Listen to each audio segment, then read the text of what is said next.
Su fin de año. Todavía podemos hacer la broma esa de que, no nos veíamos desde el año pasado, ¿verdad? Déjenme acomodar esto. Vamos esto. Ok, vamos a dejarlo así. ¿Qué tal, hermanos? ¿Cómo fue entonces su cierre de año? Si quieren, bajarle un poquito para que no se vicie o ya estamos bien ahí. ¿Estamos bien? Ok, les preguntaba, ¿qué tal su inicio de año, hermanos? Ya estamos hoy aquí a 19, 19, ya pasaron los primeros 15 días del año. ¿Y cómo nos fue? ¿Cómo nos fue en estos 15 días? A ver, yo les quiero preguntar, hermanos, ¿quién se hizo propósitos para este año? Levante su mano ahí. No le vamos a preguntar cuáles porque sabemos que son a veces muy personales, ¿verdad? Pero ¿quién se hizo algún propósito, aunque sea pequeñito? Ok, varios nos hicimos propósitos. Y en estos 15 días, ¿cómo vamos con esos propósitos? Vamos bien, ya le empezamos, dice mi hermanita, ahí vamos más o menos, ¿no? Es importante que le pongamos empeño a esos propósitos que nos hicimos, porque algunos, bueno, el clásico, ¿no? Ir al gimnasio, o bajar de peso, o dejar de comer lo que me hace daño, ¿no? Y empezamos a ver, bueno, si a la torta le pongo menos mayonesa, ya no me hace tanto daño, ¿no? Si en lugar de 4 rebanadas de jamón le pongo 3, ya no me hace tanto daño, ¿no? Y empezamos con esas ideas. Pero es importante que entendamos que estos propósitos son a nivel personal. Son cosas que nosotros planeamos y deseamos para nosotros. Y que no creo que sean malos en el caso de nadie. No creo que alguien diga, este año me quiero enfermar más. Este año quiero que se me caigan más dientes. Este año quiero ir al hospital por lo menos 2 veces, ¿no? Yo creo que no hacemos ese tipo de propósitos. Hacemos propósitos que son para bien. Y muchos de esos, pues sí, de repente le decimos, Señor, ayúdame a cumplir mi propósito. Ayúdame a pararme temprano a comer. Ayer platicando con las hermanas en el ensayo decía alguien, que no se me antoje lo que me hace daño, Señor. Y así somos, hermanos, porque preferimos cualquier cosa antes de sacrificar lo que nos gusta. Y le pedimos a Dios, y esto no está mal. Pero debemos de entender que lo que Dios va a bendecir en nuestras vidas y los propósitos que va Él a apoyar o a respaldar, van a ser los que se alineen a lo que Él tenga en su voluntad y propósito para nosotros. Amén. Esa visión que Dios tiene para cada uno de nosotros. ¿Quién sabía eso? ¿Quién sabía que Dios tiene una visión para cada uno de nosotros? Algo que Él quiere que nosotros veamos y hagamos. Y en la Biblia vemos muchísimos ejemplos de estas visiones que tuvo para algunas personas. La visión es la capacidad del ser humano para ver más allá del tiempo y del espacio. En otras palabras, es visualizar, poner una imagen a lo que queremos llegar a ser. Esto quiere decir que desde la imaginación vemos los objetivos que queremos alcanzar. Y no sé ustedes, hermanos, si han visto esto, pero se puso de moda hace unos años los pizarrones de las metas y los propósitos, y decían, en este pizarrón vas a poner todo lo que deseas, ¿no?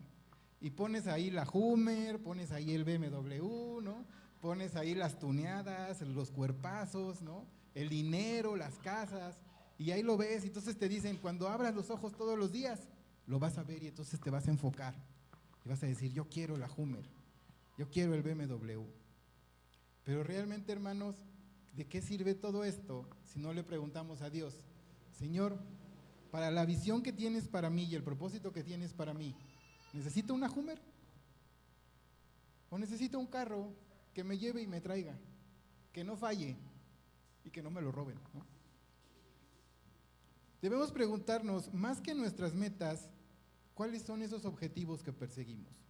¿Por qué? Porque estos propósitos de año nuevo, pues a veces los tomamos como en serio y así, pero son momentáneos. No tiene a lo mejor una trascendencia a lo largo. Pero para ti, hermano, ¿cuál es esa visión y esa meta y ese objetivo que tienes para tu vida? ¿A dónde quieres llegar? ¿A dónde crees que te quiere llevar Dios? a lo largo, no estoy hablando de este 2025, empezando tal vez este 2025, empezando tal vez años atrás, pero ¿a dónde crees que te quiere llevar Dios? Preguntamos esto porque si vemos los significados de propósito, según el diccionario dice que es un objetivo que se pretende alcanzar o una determinación firme a hacer algo. Y pues ya a veces cuando fallamos en los propósitos, pues vemos que no va de acuerdo con este significado. Pero lo que tenemos que ver aquí, hermanos, es que Dios tiene un propósito para cada uno de nosotros. El hecho de que estemos hoy aquí, o que estemos viéndolo en la transmisión, que podamos alabar, adorar juntos, que podamos escuchar este mensaje, que podamos tener acciones de gracias, peticiones en confianza con los hermanos, son pruebas de esto, del propósito que Dios tiene para nosotros. No es casualidad, hermanos, bajo ninguna circunstancia que hoy estemos aquí. El Señor lo puso. Tal vez te levantaste medio de malas, tal vez no te querías bañar, tal vez en el momento que te despertaste hacía frío, tal vez no has desayunado, algún otro malestar, algo más serio, hermanos, una inquietud en tu corazón, en tu mente, algo que está ahí dando vueltas. Tal vez dices, no, pero Dios tiene un propósito para que estemos hoy aquí. Amén. Vamos a ir a Jeremías.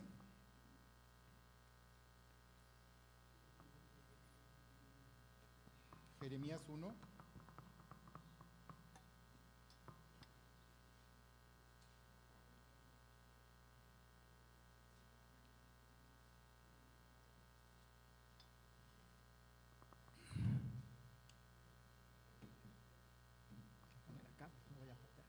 ¿Ya lo tienen, hermanos? Y vamos a ir al versículo 5.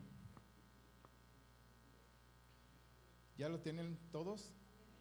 Ok, dice, antes que te formase en el vientre, te conocí, y antes que nacieses te santifiqué, y te di por profeta a las naciones. Sabemos que Jeremías fue un profeta, por ahí le llaman el profeta llorón, medio quejumbroso, ¿no? No entendía a veces lo que Dios quería hacer a través de él y se frustraba. ¿Cuántos de nosotros de repente nos hemos encontrado en esas situaciones? Pero lo importante es que en este punto Dios les está diciendo, le está afirmando, antes de que te formase en el vientre de tu madre, yo ya te conocía. Yo ya sabía que ibas a ser Jeremías. Yo ya sabía quiénes iban a ser tus papás. Y yo ya sabía que ibas a ser profeta a las naciones.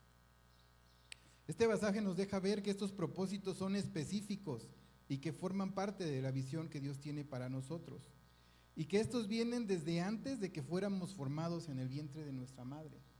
No se le ocurren a Dios conforme vamos creciendo. Dice, mira, este chavo a lo mejor toca batería, lo voy a poner en la alabanza. No, Dios ya sabía que yo iba a tocar un día la batería ahí. ¿Cuánto tiempo? El que Él quiera. Pero Él ya lo sabía. Por eso a veces, hermanos, entrando en temas un poco más duros, yo creo que debemos entender por qué el enemigo, el diablo, está constantemente buscando el aborto y que se apoye el aborto y que el aborto sea una buena opción. Porque cuando un aborto se da, se pierde una de las personas para las que Dios tenía un propósito. Y entonces ¿él qué tiene que hacer? Evitarlo. ¿Cómo va a evitar que su iglesia crezca, que su pueblo crezca, que la palabra, del pueblo de Dios, perdón, que la palabra de Dios se lleve a todos? Pues no dejando que nazcan, que se acaben. Sabemos que en la actualidad hay dos herramientas muy importantes que usa Dios para esto: el aborto y las cuestiones de género. Destruir a la familia, acabar con el orden de la familia. ¿Por qué? Porque sabemos que si se destruyen las familias, ya no hay iglesias, ya no hay cuerpo. Si no nacen gente que se va a convertir a Cristo y lo va a recibir y lo va a proclamar, ya no hay cuerpo. Por eso debemos entender la importancia de este punto y por qué no estamos de acuerdo en eso y nunca lo vamos a estar. Ese bebecito que se está desarrollando en el vientre de nuestra hermana, Dios ya sabía que iban a ser, que ellos iban a ser sus papás, quiénes iban a ser sus abuelitos. Él ya sabía de qué manera va a proveer para que él crezca. Y él sabe a dónde lo va a llevar, qué va a hacer. Y no estamos declarando, no. Es la realidad, es lo que estamos viendo aquí. La palabra lo dice. Y en cada uno de ustedes hermanas que han tenido hijos, que van a tener hijos, así va a ser. Nosotros fuimos traídos aquí con un propósito. Entonces, retomando, la pregunta sería, ¿tenemos alguna idea de cuál es la visión que Dios tiene para nosotros? ¿Tienes alguna idea de la visión y el propósito que Dios tiene para ti, hermano? ¿Te lo habías preguntado antes? A veces llegan y te dicen, es que tú vas a hacer tal y tal, ¿no? Por ahí. Hasta que Dios lo confirme, ¿no? Pero ¿cuál es esa visión y ese propósito, hermano? Si ya tienes alguna idea de cuál es ese propósito, hoy vamos a ver algunos puntos que nos pueden ayudar a identificar qué es lo que Dios tiene para nosotros. Y esto es importante porque en nuestro caminar con el Señor vamos a llegar a ciertos puntos en los que las circunstancias, las personas, nuestros deseos nos pueden llevar a tomar un camino diferente al propósito que Dios quiere. Y no necesariamente tienen que ser cosas malas, pero sí cosas que no es lo que Dios quiere o tiene para nosotros. Puede llegar a generarse en nosotros a través de esto tal frustración que en lugar de que se cumpla el propósito, nos alejemos completamente de Dios. Por eso es importante entenderlo. ¿Y qué ejemplo te puedo dar esto? Primero, no sé ustedes, pero ¿cuántos de aquí conocen a un joven en etapa universitaria que haya orado a Dios para saber qué tenía que estudiar? No es algo que comúnmente hagamos, no es algo que comúnmente se acostumbre. Sin embargo, cuán importante es que la carrera que yo voy a estudiar, de la que me voy a preparar, de la que me voy a sostener a mi familia, se alinee con el propósito que Dios tiene para mí. ¿No creemos que es importante? Tal vez eso evitaría a muchas de esas personas que dejan las carreras de repente porque no saben, ¿no? Que no sabemos qué hacer.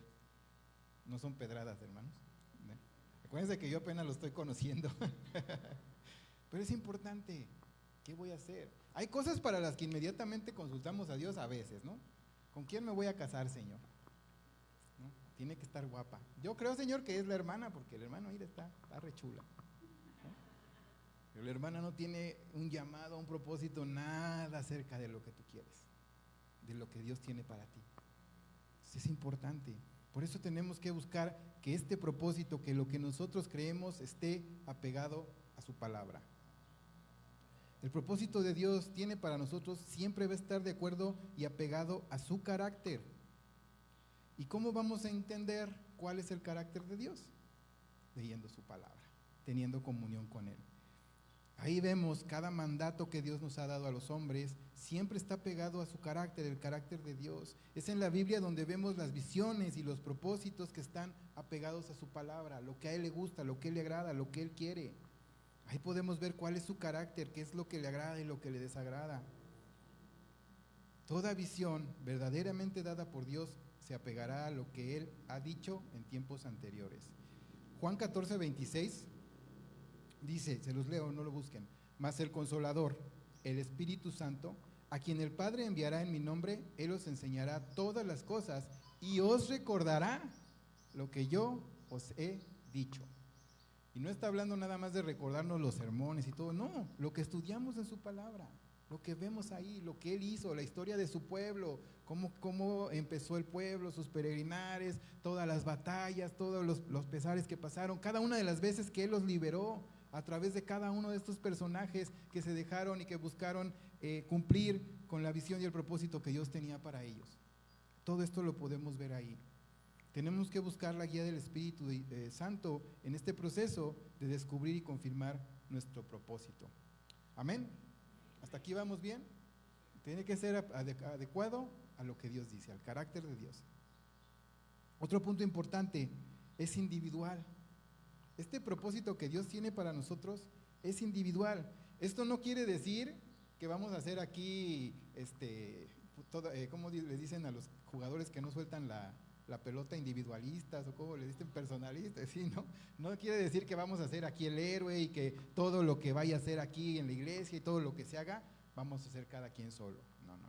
O que lo tiene que hacer el pastor, tampoco. Para eso hay llamados, para eso cada quien tiene habilidades, dones y talentos para que el cuerpo crezca, así lo dice la palabra. No quiere decir que no trabajemos en equipo, sino que primeramente Dios tiene esa visión para mí. No es la visión que el pastor quiera para mí, no es la visión que mis padres quieran para mí, es la visión que Dios quiere para mí y tiene para mí. A veces de repente por eso nos frustramos, porque queremos complacer a tanta gente, ¿no? Pues es que son mis papás, pues es que es mi esposa, ¿cómo no voy a hacer caso? Pues es que es el pastor, él dijo que yo tenía que hacer esto, ¿no? Y pues no, Dios tiene otros propósitos.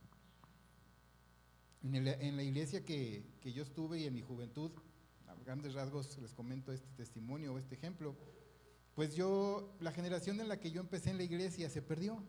Todos los jóvenes y los chavos de ese tiempo se fueron yendo, Dios los llamó a otros lados, y muchos sí, desgraciadamente se perdieron, se alejaron de Dios.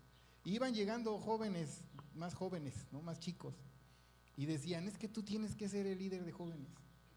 Algunas personas lo decían, y yo decía, ¿por qué? Pues porque tú eres el más grande o el más viejo de los jóvenes.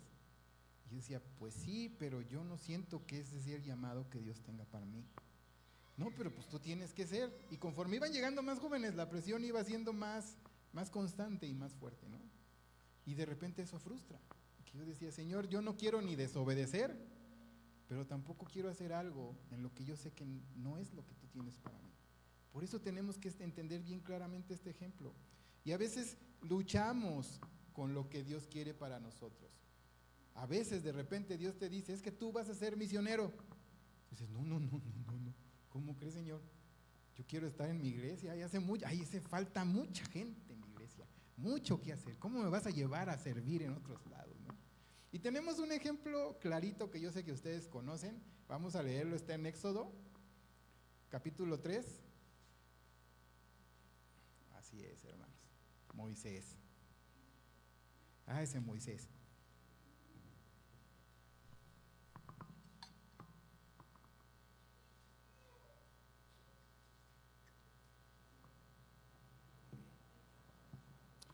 Dice en el versículo 7, luego el Señor le dijo, ciertamente he visto la opresión que sufre mi pueblo en Egipto, he oído sus gritos de angustia a causa de la crueldad de sus capataces, estoy al tanto de sus sufrimientos, por eso he decidido para rescatarlos del poder de los egipcios, sacarlos de Egipto y llevarlos a una tierra fértil y espaciosa. Es una tierra donde fluyen la leche y la miel, la tierra donde actualmente habitan los cananeos, los hititas, los amorreos, los fereceos, los heveos y los jebuseos. Mira, el clamor de los israelitas me ha llegado y he visto con cuánta crueldad abusan de ellos los egipcios. Ahora ve, porque te envío al faraón. Tú vas a sacar de Egipto a mi pueblo Israel. ¿Y qué dice en el 11? Pero Moisés protestó. ¿Quién soy yo para presentarme ante el faraón? ¿Quién soy yo para sacar de Egipto al pueblo de Israel? ¿Quién le estaba hablando a Moisés, hermanos? Imagínense. Estaba recibiendo la orden, estaba recibiendo las instrucciones directamente de Dios. Y aquí decimos, si él que escuchó directamente la voz de Dios, la pensó. Nosotros que pues nos vamos pensando, lo vamos sintiendo, lo vamos encontrando, nos van diciendo por ahí que tenemos ciertas aptitudes, cuánto más nos vamos de repente a renegar, ¿no? Pero sin embargo, cuando nosotros llegamos a este punto de decir, ¿quién soy yo? No debemos de pensar en lo que nosotros vemos de nosotros, sino en lo que Dios ve de cada uno de nosotros. Por eso Dios nos llama, hermanos, porque tú te puedes ver inútil, tú te puedes ver cochino, asqueroso, el peor, tus culpas, todas esas cosas con las que aún luchas, de las que Dios ya te libró, de las que Dios ya te limpió. A veces entran y te dicen, tú no puedes, Señor, ¿cómo voy a ser yo el misionero? Soy joven, no sé hablar bien, me da pena hablar en público. Cuando el Señor me llamó a predicar, así fue, yo decía, Señor, pero si yo hasta chillo de nervios, ¿cómo crees que yo voy a predicar? Y Él me dijo, no es por ti, yo te estoy llamando. Y puede ser que la visión la veamos así, comparado a veces con lo que Dios nos pide. No se trataba de liberar una nación, hermanos. Son cosas diferentes, no las minimizo, no, pero son cosas diferentes. Y decimos, ¿quién soy yo? Y el Señor nos entiende y por eso nos promete que va a estar con nosotros todo el tiempo. Si vemos Éxodo 4, del 1 al 12, ahí vemos que Dios muestra su poder. No lo busquen, hermanos, nada más es la mención. Al punto que vamos es que Dios no se molesta porque no entendamos la visión que Él tiene para nosotros. Lo que a Él no le gusta es que si Él ya dijo, si Él nos dio la visión, nosotros tenemos que entender que Él va a estar con nosotros para que se cumpla esa visión. No vamos a estar solos. No nos la da para que seamos el llanero solitario. Entonces, pensando que Él nos la da y Él va a estar con nosotros, ¿por qué vamos a decirle, no puedo, Señor? Yo creo que esto está muy difícil. Dáselo a otro, dáselo a otra. Eso es lo que Dios puede decir. ¿Cómo crees? Pues te estoy diciendo que yo voy a estar contigo. Siempre que el Señor da una visión, va a estar con nosotros. Es una promesa que Él tiene. Grábenlo en su corazón, grabémoslo. Donde sea, a donde quiera que Dios nos lleve o nos quiera poner, Él va a estar con nosotros. Continuando en la lectura de Éxodo dice, pero Moisés suplicó de nuevo, te lo ruego, Señor, envía a cualquier otro. Entonces el Señor se enojó con Moisés y le dijo, de acuerdo, ¿qué te parece tu hermano Aarón, el levita? Sé que él habla muy bien. Mira, ya viene en camino para encontrarte y estará encantado de verte. La visión que tenía Dios para Aarón era la misma que tenía para Moisés. De ninguna manera. Pero era una que servía para la visión que Moisés tenía. Exacto, para fortalecerla, para impulsarla. Yo me imagino al Señor pensando de repente, como en algún momento mi pueblo va a ser esclavizado por Egipto, voy a crear a Moisés. Lo voy a hacer, así van a ser, y pues lo van a salvar, van a ponerlo en una canasta, va a crecer en medio de ese pueblo, lo va a conocer, y él va a liberar a mi pueblo. Pero si de alguna forma él no puede, entonces voy a crear a Aarón. ¿Para qué? Para que él pueda apoyar la obra y la visión que yo tengo para Moisés. ¿No será así igual con nosotros, hermanos? ¿No será así para la iglesia, hermanos? Que el Señor diga, yo voy a crear y a poner a unas personas que van a fundar una iglesia en ese lugar. Y de repente van a empezar a crecer y van a pasar cosas. Y muchos se van a quedar, pero muchos se van a ir. Pero van a llegar otros que van a reforzar esa visión que yo tengo para los que empezaron esa obra, hermanos. Entonces, ¿cuál es nuestro papel en todo esto? ¿Por qué estamos hoy aquí? Para reforzar la visión que Dios tuvo un día para este lugar y para las personas que lo fundaron. Amén. Perfecto, qué bueno que lo vamos entendiendo. Cada uno de nosotros tiene un propósito que se alinea con la visión de Dios. Algunos van a ser en individual, algunos van a ser en equipo, pero lo que se tiene que ver es que se cumpla lo que Dios quiere. Ahora, hay un punto que me gustaría aclarar aquí y podemos pensar. En esos hermanos que de repente pasaron ciertas circunstancias en sus vidas, vamos a pensar vicios, divorcios, separaciones, y de repente Dios los llama a la iglesia y empiezan a aconsejar y empiezan a trabajar en la vida de otros y apoyar la vida de otros. La pregunta sería, ¿entonces el propósito de Dios era que pecaran? ¿Verdad? ¿Era que fracasaran sus matrimonios? ¿Que estuvieran en los vicios, en la cárcel, en los anexos, que robaran, que lastimaran a otros? ¿Sería eso parte del propósito de Dios? Porque eso, si tú no lo sabes, hermano, te lo van a preguntar, ¿eh? Va a haber gente que te va a decir, entonces, ¿por qué? ¿Por qué están esos? Pues déjame decirte que no, hermanos, esto no es así. Debemos recordar que aunque Dios tiene una visión y un propósito para nosotros y Él sabe lo que va a pasar, también nos da la oportunidad de tomar nuestras propias decisiones. Dios puede tener una visión, hermano, para ti maravillosa, pero si tú no la quieres aceptar, Él no te va a obligar. Nosotros tenemos libre albedrío y podemos decidir. Nosotros tomamos decisiones, nosotros pecamos, nosotros no lo buscamos para que nos fortalezca, no lo buscamos cuando tenemos problemas con nuestros matrimonios. Es a veces lo que menos hacemos. Tomamos la decisión de no involucrar a Dios en esas situaciones. Entonces son nuestras decisiones. Sin embargo, la gran bendición que tenemos y lo que Dios tiene es que Él todas las cosas malas las puede usar para bien. ¿Sí? ¿Estamos bien? ¿Vamos bien? ¿Lo entendemos bien? No quiero que se me confundan. Leímos Romanos 8:28, ¿qué dice? Y sabemos que a los que aman a Dios, todas las cosas les ayudan a bien.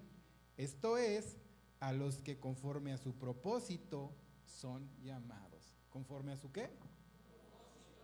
Entonces, aquí es donde todo empieza a agarrar todavía más poder y más fuerza, hermanos. Nosotros pudimos haber sido los peores, cometer los errores más malos, lastimado a mucha gente, a nuestros propios cuerpos, a través de muchas cosas. Pero cuando venimos a Dios, le entregamos nuestra vida, lo declaramos nuestro Señor, nuestro Salvador, Él toma todo eso y lo usa para bien. Tal vez la enfermedad va a estar, hermanos, ¿no? Los que nos provocamos cuestiones por sustancias y cosas, pues a veces no se quitan. Si mataste a alguien, si robaste, puedes llegar a Cristo, pero tienes que cumplir una condena porque hay leyes que se tienen que cumplir. Pero todo eso Dios lo puede usar para bien de otros, para que ahí donde estés, ¿cuántos ejemplos y testimonios hemos sabido de gente que conoce a Cristo en la cárcel? Gente que está ahí. Hemos visto testimonios de gente que, ahorita que estábamos viendo historia del cristianismo, hay un personaje que se llama Jorge Fox, y de repente lo encarcelan, y él dice, ya lo van a estar moviendo las influencias, ¿no? Para sacarlo, clásico. Y él dice, no me saquen, porque aquí yo tengo que proclamar el evangelio a los que lo necesitan. Cuando pase mi tiempo, salgo, pero si Dios me puso aquí, es porque me quiere usar. ¿Cuántas veces ese panorama, ese paisaje, esas circunstancias nos pueden llevar a decir, como, a lo contrario que Él, no, sí sáquenme, yo les vengo a predicar si quieren cada 8 días, pero no me dejen aquí, ¿no? Sin embargo, cuando Dios nos pone en ciertas circunstancias, a veces no entendemos, a veces no se alinean a nuestros deseos, a los deseos de nuestro corazón, pero Él va a hacer algo con eso. ¿Cuál es el propósito para ti, hermano? ¿Sabes cuál es tu propósito aquí en la iglesia? ¿Sabes por qué te trajo Dios aquí? Para servir, es lo primero. Sí, sabemos, para glorificar y exaltar su nombre, ¿no? Para adorarle, para compartir su palabra, para tener coinonía, compañerismo los unos con los otros. Es muy importante, pero ¿yo a qué vengo? A servir. ¿Ya estás sirviendo, hermano? O honestamente, como a veces nos pasa, es que no sé dónde todavía. No sé qué haga falta. Esa pregunta tiene respuesta, hermano. Y la puedes recibir de 2 maneras. Preguntándole a los hermanos encargados aquí de la iglesia, hermano, ¿en qué puedo servir? Y obviamente y principalmente orando. Señor, ¿qué quieres para mí ahí? ¿Qué puedo dar yo ahí? ¿Para qué me puedes usar ahí? Y de verdad, hermano, pueden ser cosas bien locas. ¿Ustedes se imaginan en una iglesia hace 10, 15 años que iba a haber de repente un joven que iba a decir, yo quiero proyectar videos de las alabanzas, yo quiero poner la letra? Hermano, los que empezamos en la iglesia en los 80s, 90s, eran acetatos, ¿se acuerdan? Que se proyectaban. No estoy hablando de edades, no, nada más. Estábamos chiquitos en esas épocas. ¿Quién iba a decir que un día iba a haber un instrumento eléctrico que antes era de puros trancazos y que iba a haber gente que iba a decir, yo lo quiero tocar? Que iba a haber gente que iba a decir, yo quiero publicar cosas en las redes de la iglesia. Hermano, yo les apuesto que las primeras personas que empezaron a hacer eso, por lo menos en 1 o 2 iglesias les dijeron, tú estás loco, Facebook es del diablo, ¿cómo vas a andar ahí? ¿No? A veces lo que los viejos no entendemos decimos que es del diablo, ¿no? Pero las cosas para los que amamos a Dios son para bien. Hermanos, dice por ahí la historia que cuando inició la televisión, los cristianos tuvieron oportunidad de usarla, de aprovecharla, y no lo hicieron. ¿Y a qué llegó la televisión? ¿A qué ha llegado la televisión? Ahora cuando se desarrolla una tecnología, algo nuevo, hay que decir, Señor, a tu nombre, ¿qué hacemos con eso? ¿A cuántas personas podemos alcanzar ahí? Pero son propósitos que tal vez nosotros pensamos que el propósito es adorar, cantar, predicar. Hay muchas cosas en las que Dios nos puede usar como parte de tu vida, en tu casa y aquí en la iglesia. Entonces yo quiero, hermanos, que empecemos hoy a pensar en esto. Si ya estás sirviendo, gloria a Dios. Y dile, Señor, si ya estoy sirviendo, Señor, y es todo lo que quieres para mí, pues que sea lo que tú quieres. Pero si puedo dar más, enséñame dónde. Enséñame cómo. Y vamos a ver en unas semanas, meses, qué es lo que Dios empieza a mostrar en la vida de cada uno de nosotros. Amén. Vamos a estar orando por ello. Porque hermanos, manos siempre faltan. Y lugares siempre hay que ocupar, ¿no? Ok, ¿vamos bien? ¿Ya se cansaron? ¿Otra media hora o qué? Vamos a ver otros puntos un poquito más rápidos sobre esto de la visión. Hay gente que rechaza la visión. La visión no está sujeta a lo que vivimos, a lo que vemos, a quienes la apoyan o la rechazan. Como ya vimos, la visión está sujeta a la fe que tengamos en que Dios la va a cumplir. Hay otro ejemplo en la Biblia de una persona que tuvo esta visión y es Nehemías. ¿Han escuchado hablar de Nehemías? ¿Quién era Nehemías y cuál fue el propósito de Dios para él? Era un copero del rey, ¿no? Él tenía un gran cargo. En ese tiempo, un cargo de copero era a la derecha del rey, porque era el quien probaba todo lo que el rey comía para que vieran que no estaba envenenado, ¿no? Que no iban a atentar contra él. Estaba ahí, tenía palancas, estaba bien con el rey. Vamos a leer rápidamente los 4 versículos de Nehemías 1.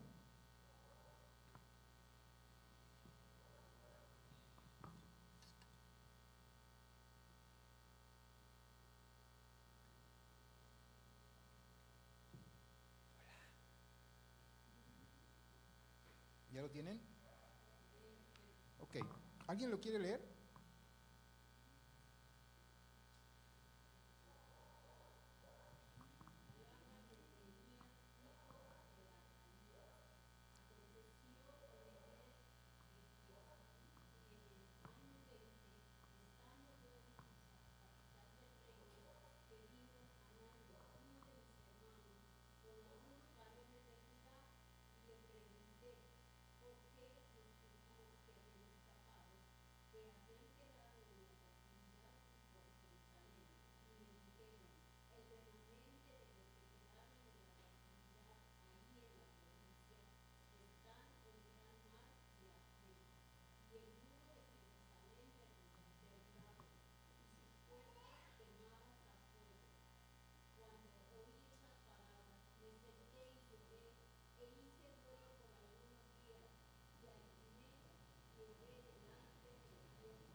Amén. Muchas gracias, hermana. Fíjense qué bonita versión trae la hermana, ¿no? Bueno, creo que es la que todos tenemos, la Reina Valera, ¿verdad? Explica claramente varios puntos sobre lo que pasó con Nehemías. Primero, él estaba haciendo lo que tenía que hacer. Él estaba trabajando. ¿Ustedes creen que nadie se había dado cuenta de lo que estaba pasando con el pueblo de Dios en ese momento? Claro que no. Todo el mundo sabía lo que estaba pasando. Mucha gente vieron la situación, pero Nehemías fue el único que la vio y quiso cambiarla. Él fue el único que dijo, no pueden estar las cosas así, tienen que cambiar las cosas, no puede ser. necesitamos que venga más gente, necesitamos que vengan más jóvenes, necesitamos que haya más niños. Hay que cambiar las cosas, necesitamos alcanzar a la gente alrededor. Todos lo vemos, pero se tiene que levantar alguien que empiece y diga, vamos a hacerlo. Yo voy a empezar. ¿Quién va conmigo? Y aún así, cuando muchos lo vieron y Nehemías empezó, no todos han de haber querido apoyarlo. Si nosotros seguimos leyendo, vemos que hubo muchas gente que no entendía, no creía. Miren, la situación en la que se encontraba el pueblo en ese momento era terrible. No podían reedificarse, porque como no tenían murallas, lo que ellos construían, llegaban y se los destruían otra vez. Imagínense moralmente cómo les pegaba todo esto. Entonces cuando alguien llegaba y les decía, ¿qué creen? Vamos a volver a construir, decían, no, ¿para qué? ¿No? ¿Otra vez? ¿Para que nos vengan y la destruyan otra vez? Así a veces parece lo que lo pasa con lo que Dios nos dice. En Nehemías 4:1 dice que cuando Sanbalat se enteró de que estaban reconstruyendo la muralla, se enojó mucho, se puso furioso y se burló de los judíos. También así es con nuestro llamado. Hay gente que va a decir, ay, tú vas a ser pastor, tú, ¿no? Si yo te conozco, ¿cómo eres? Tú te he visto, ay, tú vas a ser líder de mujeres. Ay, por favor, te conozco de estabas así. No vas a poder, nada que lo que empiezas lo terminas. Quiero estudiar algo, me voy a meter al instituto, me voy a preparar. Ah, ¿cómo crees? ¿Y de qué vas a vivir? ¿Quién te va a pagar?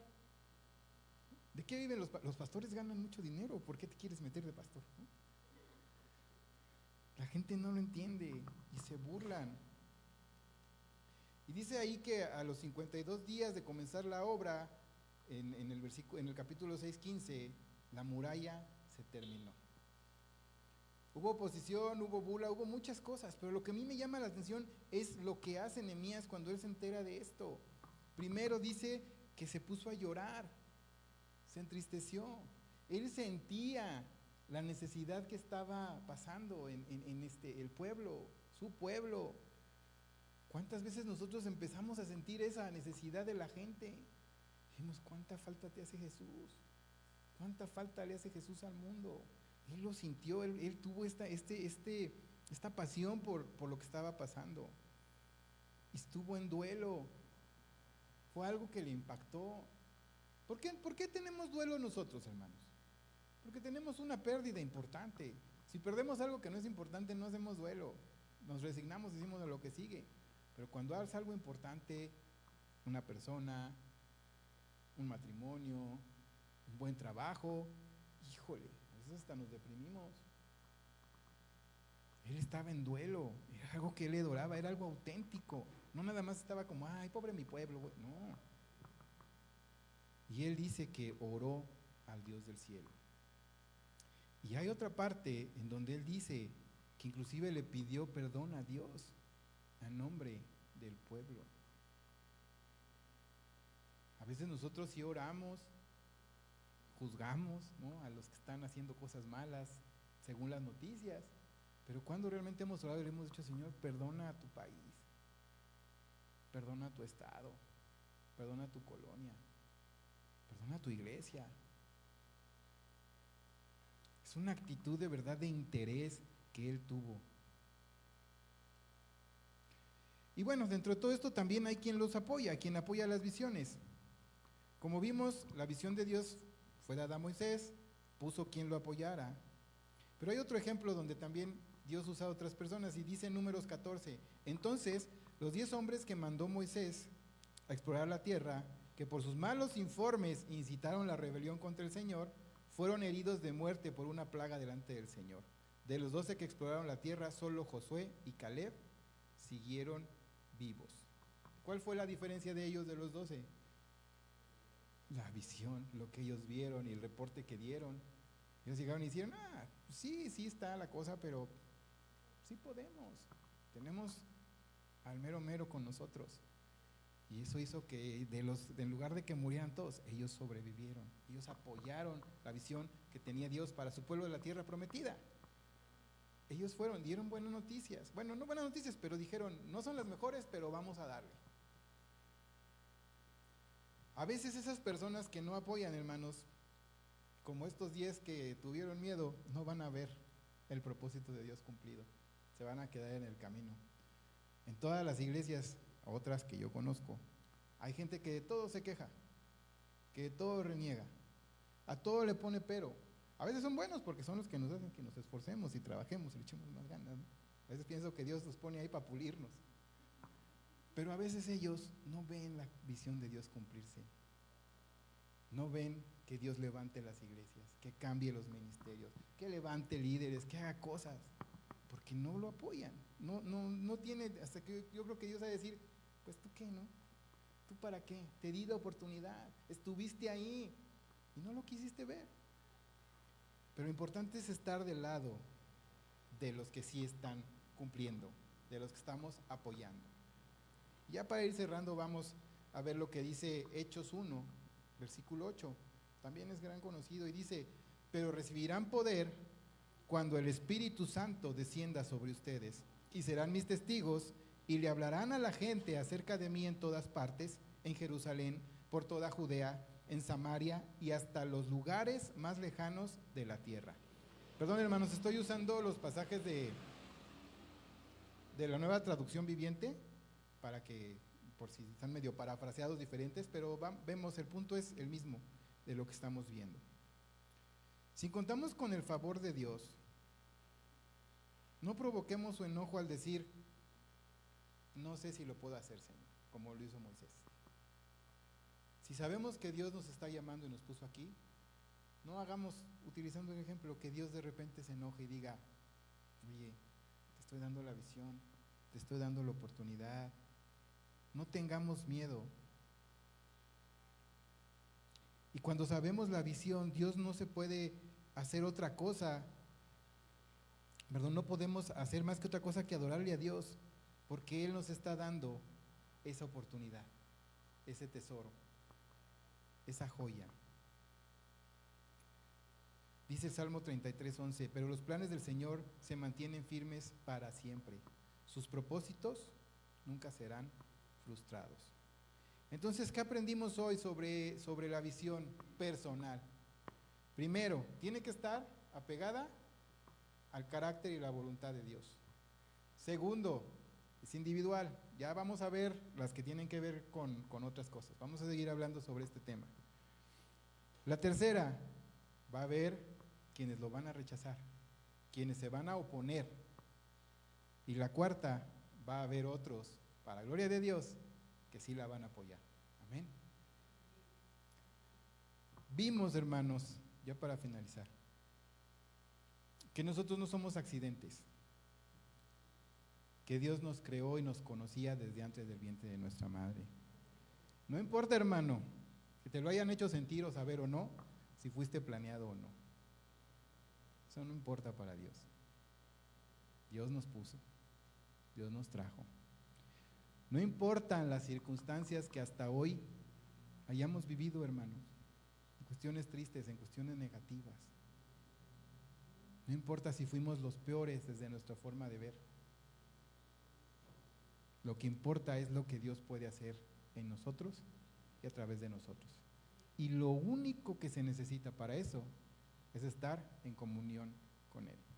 Entonces, hermano, yo quiero pensar que hoy, pues tú ya tienes una relación con Dios, ya le recibiste, es tu Señor, tu Salvador, ya aceptaste y recibiste su perdón por todos tus pecados. Entonces, lo único que falta, ¿qué es? Que oremos para que Él nos dé y nos recuerde la visión que tiene para nosotros. Amén, hermanos. Yo no sé qué punto estés, vamos a ponernos de pie. Yo no sé qué es lo que Dios puso en tu corazón hoy, pero yo creo que Dios hoy nos habló a todos, ¿no? Entonces ahí en donde estás, hermano, vamos a orar. Y pon en tu mente en esta oración eso. Dile, Señor, déjame. Si tú ya sabes, cierra tus ojos, vamos a empezar. Si tú ya sabes, hermano, cuál es la visión y el propósito que Dios tiene para ti, pues vamos a darle gracias. Si ya lo estás cumpliendo, vamos a darle todavía más gracias. Pero si aún estás luchando, vamos a pedirle que Él te dé paz, que Él te quite esos impedimentos y esas barreras que tal vez no te han dejado hasta hoy servirle. Si aún no lo sabes, hermano, pues vamos a orar para que Dios te lo revele. Y a partir de hoy tú puedas estar haciendo lo que Dios quiere y tiene para ti. Amén. Vamos a orar. Amado Padre, pues en esta tarde ya te damos gracias por este mensaje, Señor, por esta palabra que trajiste a nosotros. Gracias por la vida de mis hermanos, Señor, que la escucharon, que la recibieron, Señor. Yo te pido que esto sea algo, Señor, que se vuelva tan importante para nosotros, Señor, que constantemente estemos buscando eso, Padre. ¿Qué es lo que quieres para nosotros? Estoy haciendo lo que tú quieres que yo haga, Señor. Estoy cumpliendo con el propósito y la visión que tienes para mí. Y que se vaya confirmando en la vida de cada uno de ellos, Señor. Yo te pido por cada uno de mis hermanos que están hoy aquí, Señor. Que hoy les toques, Señor. Que sanes esas heridas que hay, Señor, en el corazón. Esa falta de perdón, ese enojo, esa frustración de tal vez en algún momento haber intentado, Señor, haber hecho las cosas como tú quieres y no haberlo conseguido, Señor. Y rompe con todo eso, Padre, para que hoy podamos, Señor, fluir y hacer lo que tú quieres para nosotros. En tu nombre los bendigo a cada uno de ellos, Padre. Llévales con bien, Señor, y que durante esta semana, Señor, esta palabra, Señor, nos siga hablando, Padre. Gracias por todo esto en el nombre de Jesús, y así te lo pedimos también. Amén. Amén.